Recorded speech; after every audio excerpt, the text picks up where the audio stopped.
Hello everyone. बहुत दिनों बाद मैं ये वीडियो बना रही हूँ। कुछ इश्यूज ने मुझे बहुत ज़्यादा शॉक और सरप्राइज़ कर दिया, तो ये वीडियो आज का थोड़ा सेंसिटिव होने वाला है।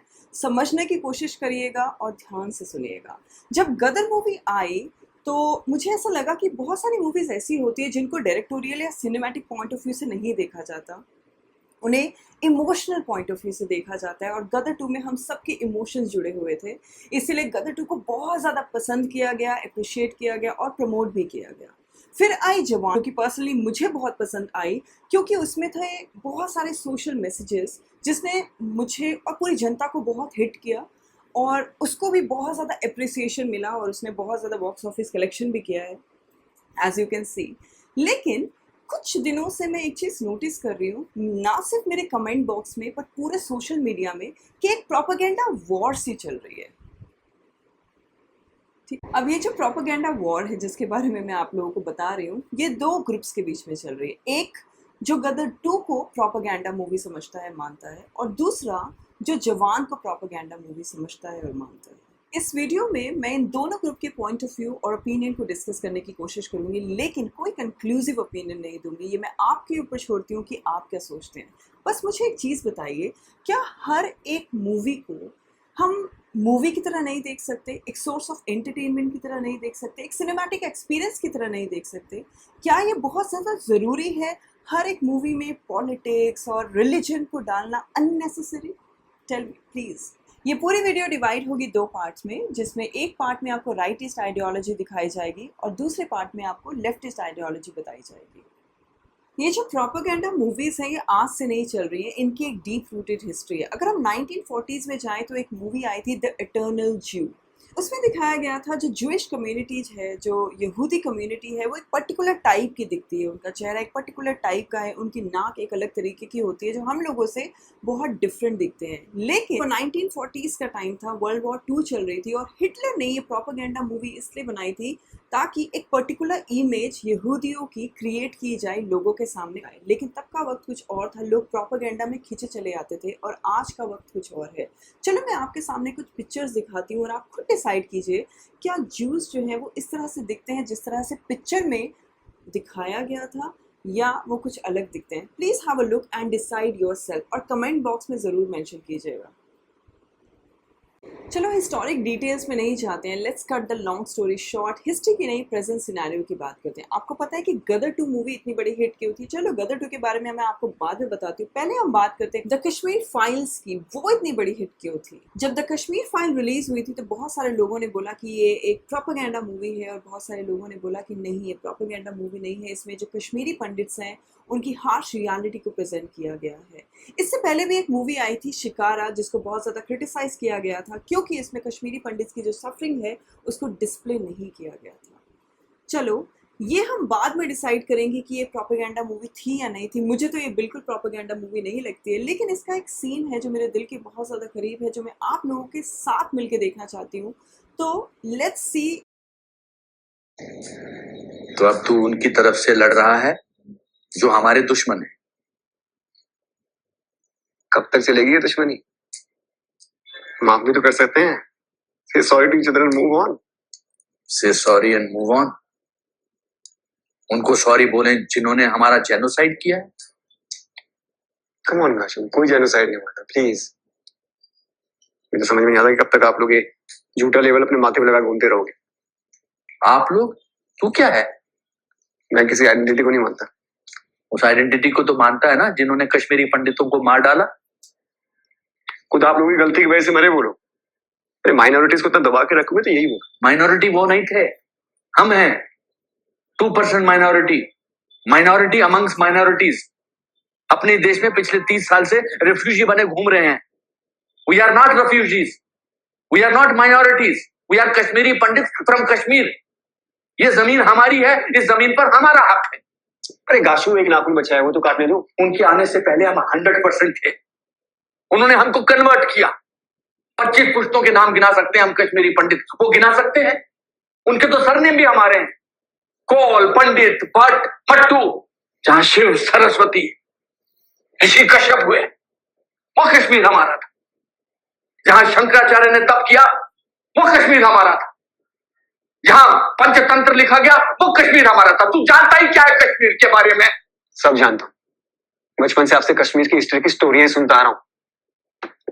पर आपने कभी सोचा है कितना ही कमाल का इतिहास रहा आप लोगों का, तो कश्मीरी पंडितों ने अपने आप को कन्वर्ट क्यों किया? आतंक से, सूफियों की तलवारों से।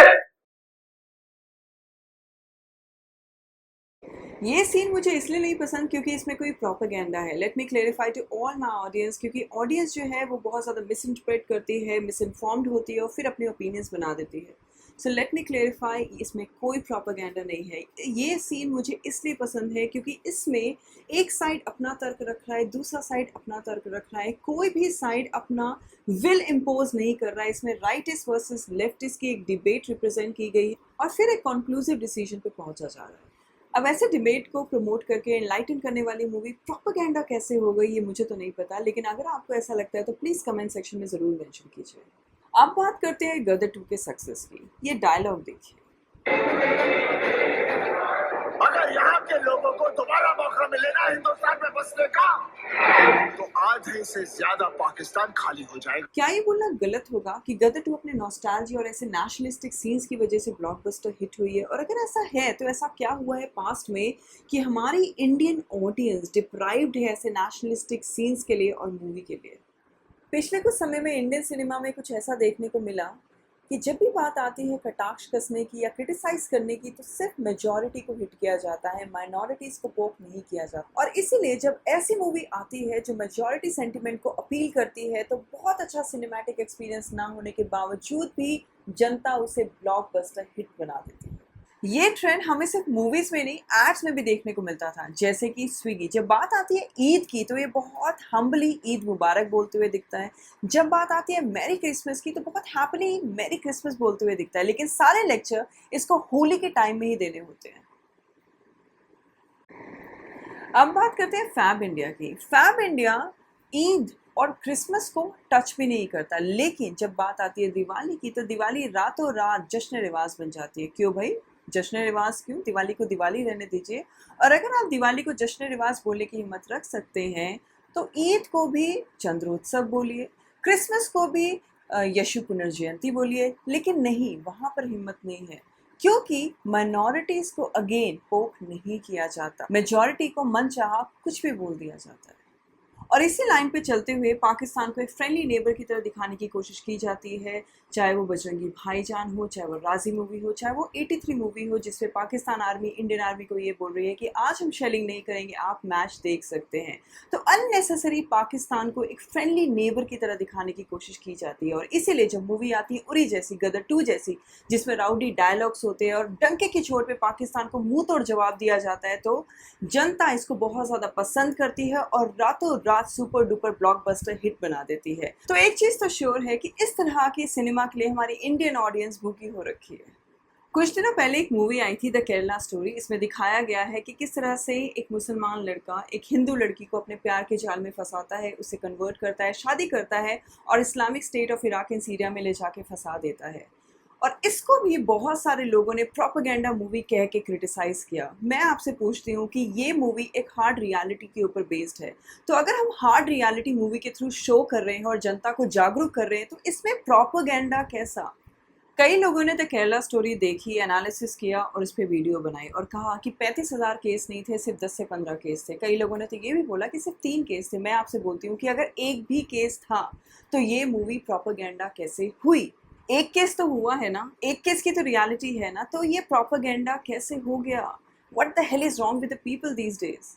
तो ये था राइटिस्ट अप्रोच ओपिनियन। अगर आपको ये ओपिनियन ठीक लगता है तो प्लीज़ कमेंट सेक्शन में राइटिस्ट लिख दीजिए। अब हम बात करते हैं दूसरे अप्रोच की, जो कि है लेफ्टिस्ट अप्रोच, जिसको एक एंटी गवर्नमेंट अप्रोच माना जाता है और ये जवान मूवी के थ्रू लोगों के सामने आया। इसमें शाहरुख खान का एक मोनोलॉग है जिसमें वो गवर्नमेंट को टारगेट कर रहे हैं और इसीलिए लोग बोल रहे हैं कि ये मूवी एक प्रोपेगेंडा मूवी है। तो देखते हैं कि इसमें प्रोपेगेंडा कैसा है। इस मूवी में एक नहीं, दो नहीं, बल्कि 3-4 ऐसे सोशल इश्यूज है जिसको मूवी में केटर किया गया है। पहले सोशल इशू में ये दिखाया गया है कि किस तरह से हमारे देश की मेडिकल फैसिलिटी और हेल्थ फैसिलिटी अस्त व्यस्त हो रखी है। एक तरफ हमारे प्राइवेट हॉस्पिटल्स हैं जो हमेशा चकाचौंध रहते हैं और दूसरी तरफ हमारे गवर्नमेंट हॉस्पिटल्स हैं जहाँ पे बेसिक मेडिकल फैसिलिटीज़ भी नहीं है। दूसरा सोशल इशू है फार्मर सुसाइड का, जिसमें दिखाया गया है कि फार्मर्स को जो लोन दिया जाता है उनका रेट ऑफ इंटरेस्ट बहुत ज़्यादा हाई होता है और उनका जो रिकवरी प्रोसीजर होता है वो बहुत ज़्यादा हार्श होता है और वो उनको फोर्स कर देता है सुसाइड करने पे।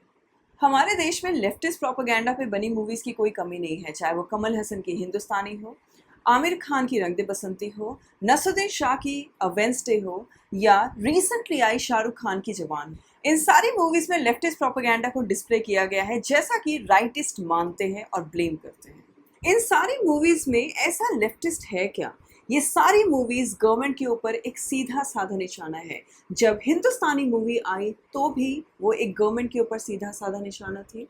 जब रंग दे बसंती आई तब भी वो गवर्नमेंट के ऊपर एक सीधा साधा निशाना थी। जब वेंसडे आई वो भी करंट गवर्नमेंट के ऊपर एक सीधा साधा निशाना थी। और अब आई है बहुत दिनों बाद जवान, जिसको बहुत सारे लोग ऐसा क्लेम कर रहे हैं कि ये करंट गवर्नमेंट के ऊपर, बीजेपी गवर्नमेंट के ऊपर एक सीधा साधा निशाना है।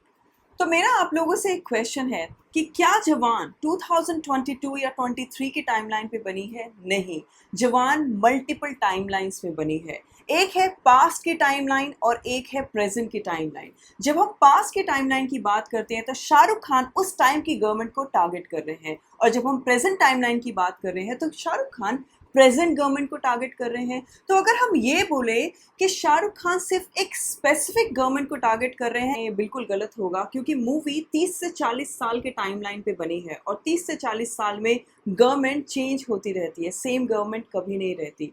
तो इसीलिए इस मूवी में शाहरुख खान किसी गवर्नमेंट को टारगेट नहीं कर रहे हैं, वो लोगों को सपोर्ट कर रहे हैं। Shahrukh Khan is not against any sort of government, Shahrukh Khan is pro people. तो लेफ्टिज्म है क्या? इसमें करंट गवर्नमेंट को इक्वालिटी, फ्रीडम, प्रोग्रेस प्रमोट ना करने के लिए क्रिटिसाइज किया जाता है और प्रोटेस्ट और रेवोल्यूशन के थ्रू गवर्नमेंट गिराने की कोशिश की जाती है। तो ये क्वेश्चन मैं आप पे छोड़ती हूँ कि क्या जवान लेफ्टिस्ट है? हैरान करने वाली बात ये नहीं है कि इस कॉन्सेप्ट की मूवी पहली बार बनी है। बहुत सारे साउथ इंडियन ऑडियंस लोगों का ये भी मानना है कि साउथ इंडिया में ऐसी मूवीज़ बनती रहती है जिसमें कुछ ना कुछ सोशल मैसेज ज़रूर होता है। और इटली ने कोई नया काम नहीं किया है, उन्होंने 3-4 साउथ इंडिया की मूवीज़ ली हैं, उसे क्लब किया है, मिक्स किया है, बॉलीवुड मसाला डाला है, एक अच्छी प्रॉमिसिंग कास्ट जो है उसको ऐड ऑन किया है और जवान मूवी आप लोगों के सामने प्रेजेंट कर दी है। So nothing new has happened according to the South Indian audience. Atlee ने कुछ नया काम नहीं किया है। तो ये डिबेट मैं आप लोगों के सामने छोड़ती हूँ कि आपको कौन सा सिनेमा देखना है। क्या देश और धर्म के नाम पे सिनेमा देखना है, क्या सोसाइटी के नाम पे सिनेमा देखना है, या दोनों को देखना है और इससे कुछ सीखना है और समझना है? ये आपको डिसाइड करना है, ये आप डिसाइड कीजिए। मेरा मानना ये है कि सिनेमा यूनिडायमेंशनल नहीं होना चाहिए, मल्टी डायमेंशनल होना चाहिए। ये लेफ्टिस्ट या राइटिस्ट नहीं होना चाहिए, किसी लैंग्वेज या रिलीजन के लिए नहीं होना चाहिए, ये पूरे देश के लिए होना चाहिए, पूरे नेशन के लिए होना चाहिए।